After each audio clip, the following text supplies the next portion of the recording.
The Curiosity Mars rover recently revealed something surprising that is happening on Mars, that methane is seeping from the surface of Gale Crater. This discovery has scientists scratching their heads because living creatures produce most of the methane on Earth. But scientists haven't found convincing signs of current or ancient life on Mars, and thus didn't expect to find methane there. Yet the portable chemistry lab aboard Curiosity, known as SAM or Sample Analysis at Mars, has continually sniffed out traces of the gas near the surface of Gale Crater, the only place on the surface of Mars where methane has been detected thus far. Its likely source, scientists assume, are geological mechanisms that involve water and rocks deep underground. If that were the whole story, then things would be easy. However, Sam has found that methane behaves in unexpected ways in Gale Crater. It appears at night and disappears during the day. It fluctuates seasonally, and sometimes spikes to levels 40 times higher than usual. Surprisingly, the methane also isn't accumulating in the atmosphere because ESA, the European Space Agency's ExoMars Trace Gas Orbiter, sent to Mars specifically to study the gas in the atmosphere, has detected no methane. Why the gas behaves strangely and is detected only in Gale Crater is up for debate, but NASA scientists have shared an interesting proposal. The scientists have suggested that methane, no matter how it's produced, could be sealed under solidified salt that might form in Martian regolith, which is soil made of broken rock and dust.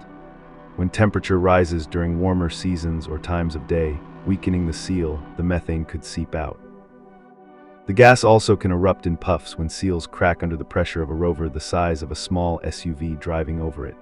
The hypothesis may help explain why methane is detected only in Gale Crater, given that it's one of two places on Mars where a robot is roving and drilling the surface. The other is Jezero Crater, where NASA's Perseverance rover is working, though that rover doesn't have a methane-detecting instrument.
This observation was captured by the HiRISE camera and shows a dark pit on Mars.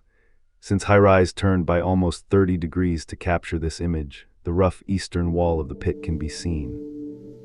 The floor of the pit appears to be smooth sand and slopes down to the southeast. The hope was to determine if this was an isolated pit or if it was a skylight into a tunnel, much like skylights in the lava tubes of Hawaii. Although no tunnels are seen in the visible walls, they could be in the other walls that aren't visible.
This observation covers part of a lobe-shaped flow from a mountain in the southern middle latitudes on Mars, and the center of the view shows the curved terminal ridges of this flow. Most researchers now agree that these are glacial moraines, piles of rocky debris eroded and deposited by the flow of glacial ice. Ice is still present below a debris cover in many of these features, as revealed by the shallow radar experiment on Mars Reconnaissance Orbiter. The bright blue patches are seasonal frost, protected from sublimation on the shaded slopes.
Using its navigation cameras, NASA's Perseverance Mars rover can capture stereo pairs of images that make up panoramas like the one seen here.